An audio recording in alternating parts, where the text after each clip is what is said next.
इधर हंगामा पूर्व सैनिक रामकिशन ग्रेवाल के सुसाइड पर भी अब तक जारी है। सियासत जारी है। सुसाइड के संग्राम में कौन सच्चा कौन झूठा की जंग अब जोरों पर चल रही है। इस बीच केंद्रीय विदेश राज्य मंत्री वीके सिंह ने फेसबुक पर एक पोस्ट के जरिए बम फोड़ दिया है।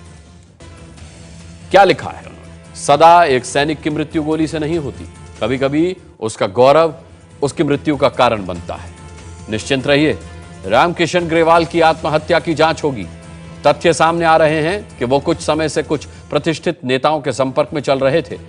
मुझे ज्ञात है कि एक सैनिक कैसे सोचता है और इसलिए मैं विक्षुब्ध हो उठा जब मेरे सूत्रों ने मुझे बताया कि ओआरओपी को लेकर किस प्रकार एक विशैली कहानी बनाई गई और उन्हें उकसाया गया कि उनके पास यही एक अंतिम रास्ता बचा है इस बारे में कुछ कर पाने का। सेना के प्रति उनका गौरव ही उनके और उनके परिवार के विरुद्ध एक घातक अस्त्र बना दिया गया। दो प्रश्न हैं जिनसे सबको चिंतित होना चाहिए। पहला, क्या राजनीतिक गिद्धों की भूख इतनी बढ़ चुकी है कि उन्होंने अब शिकार भी करना शुरू कर दिया है? दूसरा, यदि ये नेता रामकिशन ग्रेवाल को शहीद मानकर उनके परिवार वालों को नौकरी के साथ 1 करोड़ रुपए दे रहे हैं तो क्या वो सैनिकों में आत्महत्या को बढ़ावा देने की भावना पैदा नहीं कर रहे? क्या आप इस तरह की ओछी राजनीति का पर्दाफाश करने के लिए मेरे साथ हैं?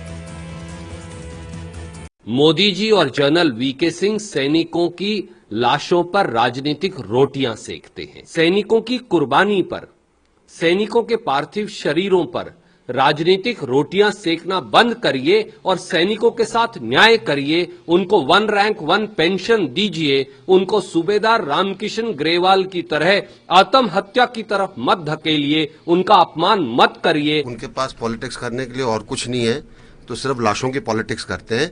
उनसे जाकर पूछिए क्या उन्होंने और किसी सिपाही के फ्यूनरल को अटेंड किया है? मुझे डिटेन किया गया, मुझे कोई फर्क नहीं पड़ता है,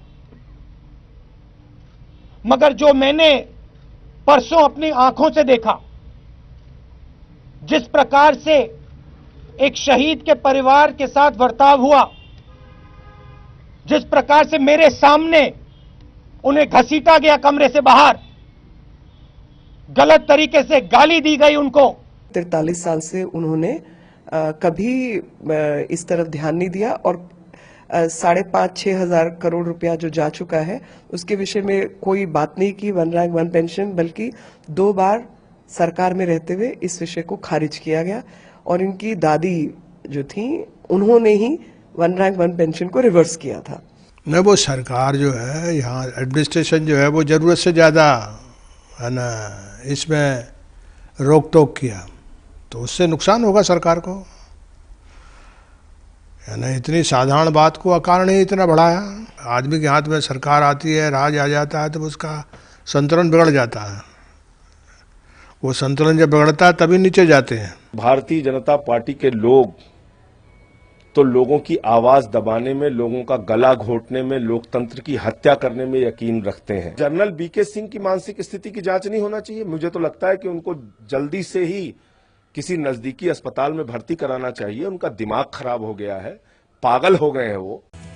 और आपको यह भी बता दें कि रामकिशन को शहीद का दर्जा देने और 1 करोड़ उनके परिवार को देने का अब तक आम आदमी पार्टी की सरकार ने ऐलान किया था। अब इस पर मोहर भी उन्होंने लगा दी है, ने इसको सुनिश्चित कर दिया कि उन्हें शहीद का दर्जा दे दिया गया है और 1 करोड़ रुपए दिए जाएंगे।